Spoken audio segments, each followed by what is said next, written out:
essa sempre foi a origem do PT, a origem do sindicalismo, aquele sindicalismo retrógrado do ABC paulista, aquele processo de extorquir, de roubar, de matar, como nós assistimos hoje, também acontecendo com aqueles membros do PT que reagem às suas orientações.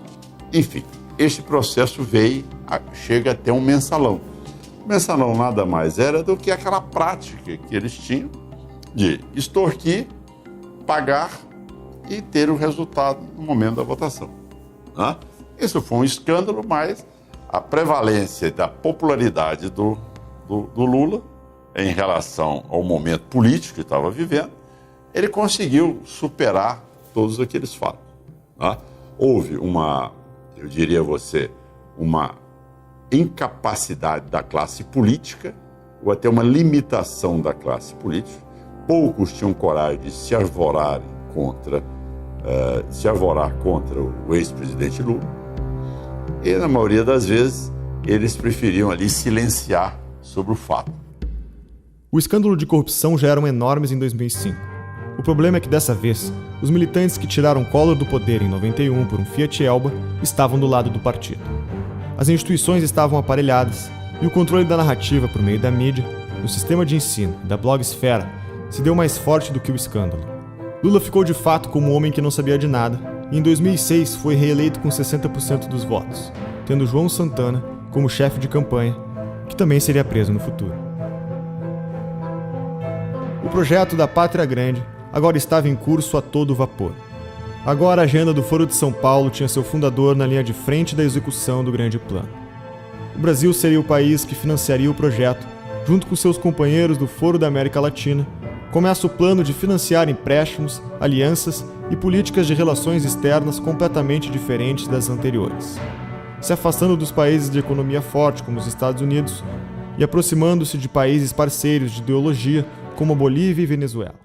Quando o Brasil se aproxima de Cuba, Irã, países que são totalmente antidemocráticos, ditaduras totalitárias, o Brasil dá um sinal contrário para o mundo. Ele mostra para o mundo que talvez a gente não seja tão democrático assim.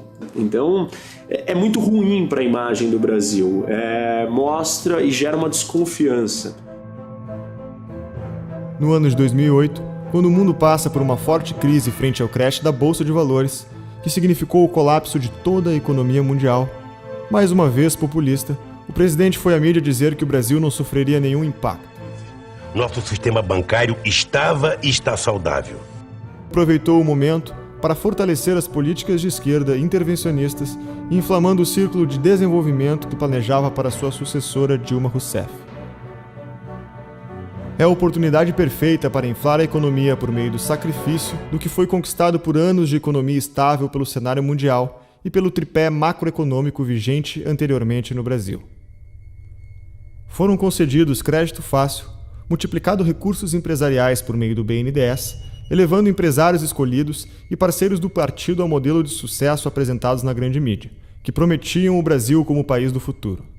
Lula foi gastando, navegou em commodities, uma situação favorável, criou condições de consumo gigantesca, estava todo mundo feliz comprando televisão e comprando carro, então parecia que estava tudo bem. O problema é que tudo era uma grande bolha de populismo e irresponsabilidade fiscal, que estava sendo usada para ter a confiança e fidelidade do público tão prometida à esquerda de origem. A crise chegaria, os empresários amigos do partido acabariam presos e os políticos denunciados. Em 2010, Lula consegue eleger sua sucessora Dilma Rousseff. O governo da presidente Dilma foi a coisa mais desastrada que se pode conceber. Ela faz lembrar um GPS desregulado, né, desse que manda o sujeito para o lado errado, né, joga na buraqueira, põe na contramão, faz pagar multa, joga o carro no acostamento.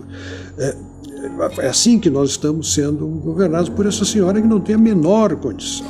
Infelizmente a gente fez muita coisa errada e o que a gente consertou na estabilidade macroeconômica do real com o Fernando Henrique Cardoso começou a ser erodido no primeiro governo Lula e depois foi exacerbado no final do seu segundo mandato e sobretudo pela Madame Pasadena, né, que finalmente destruiu a economia do Brasil por uma série de políticas econômicas erradas, né, que combinam esse stalinismo industrial, né, de fechamento do mercado, com um keynesianismo de botequim, né, um keynesianismo de bêbados que só aprendeu conceitos muito rústicos de política econômica e que conseguiram gastar mais e fazer menos investimento, né. Infelizmente o BNDES, que importou 200 ou 300 bilhões de reais do Tesouro, muita coisa feita inclusive ilegalmente, com maquiagem contábil, né?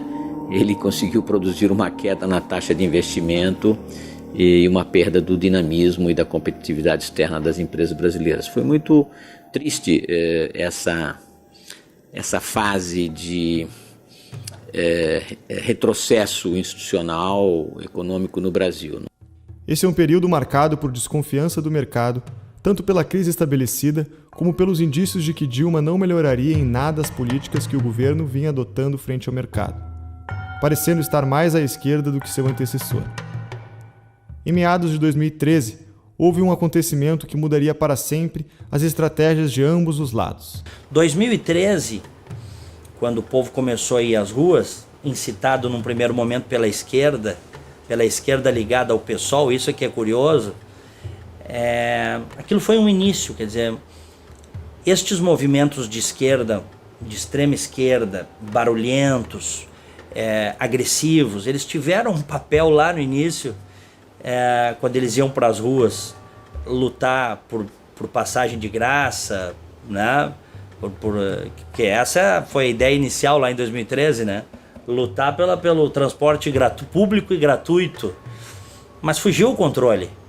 As pessoas começaram a ir para as ruas com os cartazes, com as mais variadas demandas possíveis e imagináveis. A mídia se rende e passa a cobrir intensamente todas as manifestações que estão ocorrendo. A forte presença de black blocs e anarquismo das manifestações começa a fomentar a ideia na esquerda de que estavam diante de uma grande oportunidade: incentivar as manifestações para propor uma solução na nova Constituinte, uma reforma política que seria responsável de garantir a manutenção do poder para os seus representantes. O movimento estava começando a pegar do MPL, né? Isso foi na quinta-feira, antes da grande segunda-feira lá, que, se não me engano, talvez tenha sido... A segunda-feira era dia 17, 16 de junho, a quinta-feira era 12, 13 de junho, por aí. E... Bom, a entrevista foi feita e a equipe estava saindo daqui e foi para a Consolação, né, para fazer a entrevista.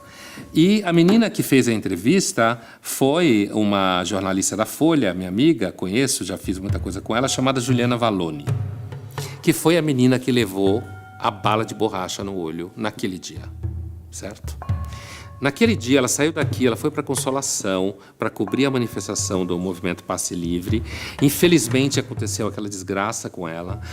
Ela está super bem. A polícia ainda, hoje um pouco menos ruim, mas ainda sem entender que grande parte desses movimentos de esquerda, eles fazem porque eles querem a violência, no sentido do ganho simbólico, né? E, bom, aí na sexta-feira, eu lembro muito bem, a Folha fez uma primeira página enorme sobre a violência policial, com fotos da Juliana e de outros casos e tal. Isso foi sexta. Na segunda-feira teve aquele movimento gigantesco.